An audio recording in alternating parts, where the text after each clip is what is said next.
तो hello everyone, कैसे हो सारे। तो इस वीडियो में हम लोग बात करने वाले हैं कि फिजिकल वेरिफिकेशन के टाइम पे आपको किन किन डॉक्यूमेंट चाहिए होगा, क्या रिक्वायरमेंट होगा आपका डॉक्यूमेंट का। बहुत लोग फ्रीज कर चुके हैं सीट, बहुत लोग फ्रीज करने वाले हैं, बहुत लोगों का अलॉटमेंट होगा। तो सोचा कि आपको सारा बता दिया जाए कि अभी से आप डॉक्यूमेंट जो भी हो कलेक्ट करना स्टार्ट कर दो। ठीक है, तो ये ब्रोशर के आप पेज 86 नंबर पेज पे भी आ सकते हो, यहाँ पे आप देख सकते हो। तो चलिए, ये चेक लिस्ट है। Document required at the time of reporting in the allotted campus for final admission. तो जो कैंपस आपको मिलेगा वहीं पे आपको वेरिफिकेशन होगा। ठीक है, वेरिफिकेशन कब होगा? फिजिकल वेरिफिकेशन क्लासेस आपका हो जाता है, ओरिएंटेशन ख़त्म हो जाता है, उसके बाद आपको एक टाइम दिया जाएगा क्लासेस के बीच में। वो लोग आपको जो भी हेड ऑफ डिपार्टमेंट होंगे यानी एचओडी होंगे, वो आपको बता देंगे कि इतने तारीख को आपका फिजिकल वेरिफिकेशन होगा, आप ये डॉक्यूमेंट लेके आ जाओ। पर ये डॉक्यूमेंट आप रख लेना, ठीक है, क्योंकि ये चाहिए ही चाहिए होगा। ठीक है, तो चलिए हम लोग बात कर लेते हैं। तो देखिए, पहला डॉक्यूमेंट आपको चाहिए payment receipt of online part payment made by the candidate. ठीक है, तो आपको पेमेंट रिसिप्ट चाहिए online.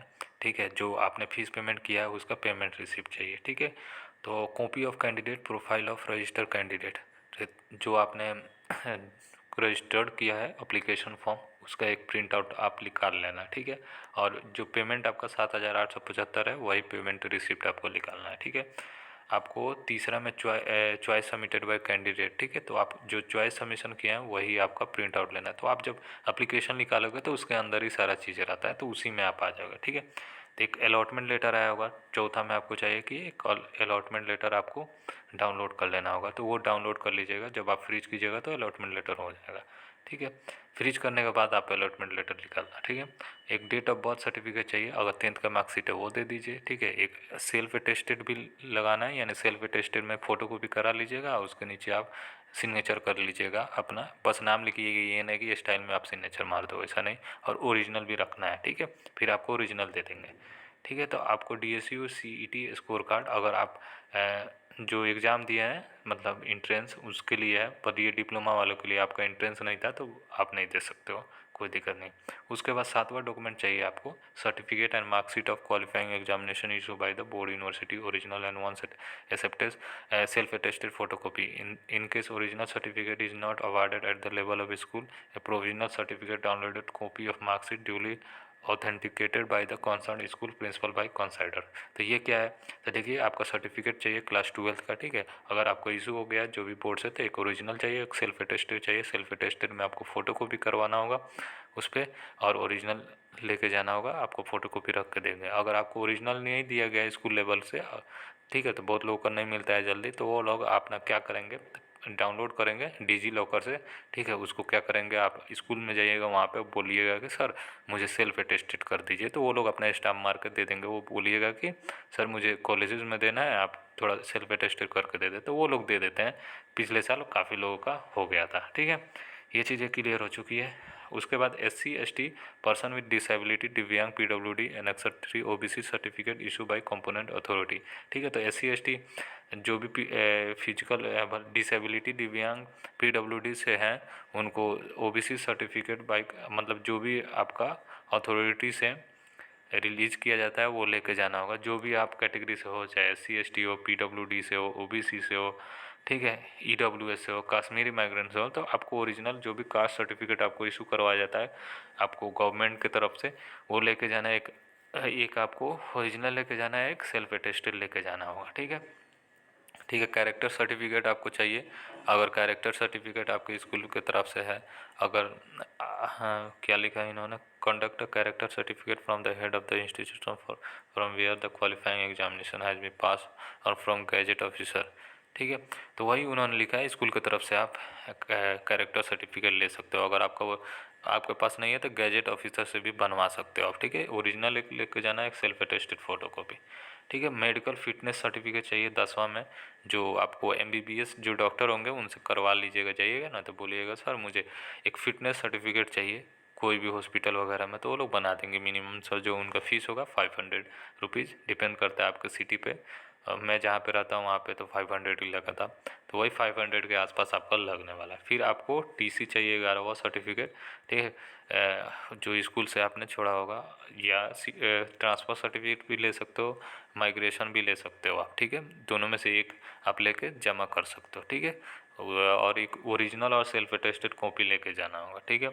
All the candidates seeking admission under the person with disability PWD quota are required to bring a certificate from vocational rehabilitation center, sorry, VRC for handicap 911 विकास मार्ग, अच्छा, करकरडुमा। और जो लोग मतलब पर्सन विद डिसेबिलिटी कोटा से लेते हैं तो उनका सर्टिफिकेट जो ये अथॉरिटी है वहाँ से आप पढ़ लेना, करकरडुमा ये जो एड्रेस है, क्योंकि दिल्ली में वहाँ से इशू होना चाहिए, ठीक है। Only whether he see fit undergoing the programme, ठीक है। वो ये आप थोड़ा सा समझ लेना, क्योंकि मैं ये नहीं समझ पा रहा हूँ, ठीक है। पीडब्ल्यूडी वाले समझ जाएंगे क्योंकि उनका कैटेगरी है, तो वो अपना देख लेना है, या कहीं जाना तो वो दिखा लेना, ठीक है।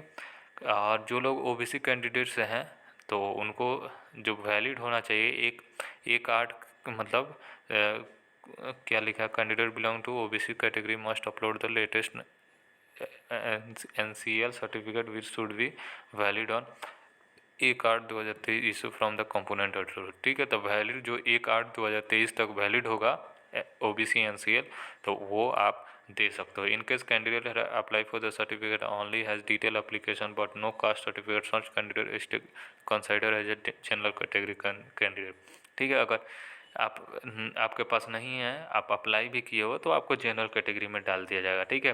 तो जिनके पास है 1/8 तक वैलिड, जिनका है 1/8/2023 तक, तो उनका तो अप्लाई हो जाएगा। उसके बाद का जो लोग अप्लाई किए हैं अभी भी, अगर वो देना चाहते हैं तो वो नहीं होगा, वो सीधे जनरल कैटेगरी में चले जाएंगे, ठीक है।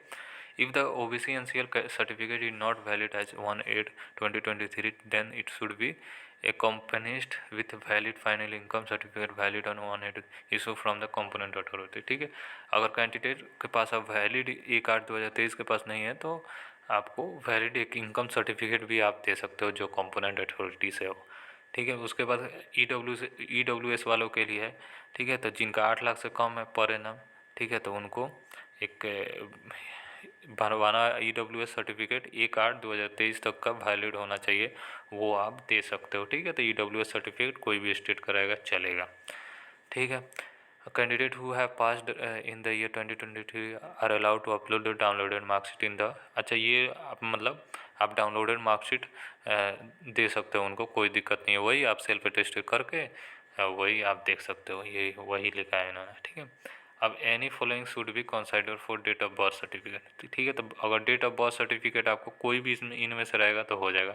10th का मार्कशीट दे दो चलेगा, कैरेक्टर सर्टिफिकेट अगर आएगा तो वो भी चलेगा, ठीक है। तो 10th का मार्कशीट सबके पास होगा, वही आप दे देना, उतना पढ़ना है क्या, तो यही है, ठीक है। Tentative schedule for online web based counselling use, अच्छा, ये तो दूसरा चीज़ है। तो यही डॉक्यूमेंट है, होप मैंने आपको प्रॉपर तरीके से समझा दिया है, ठीक है। मुझे जितना समझ में आया उतना तो मैंने समझा दिया है, यही मोटा मोटी है। उसके बाद आपको इसके अलावा आपको क्या क्या रख लेना है वो भी मैं बता देता हूँ।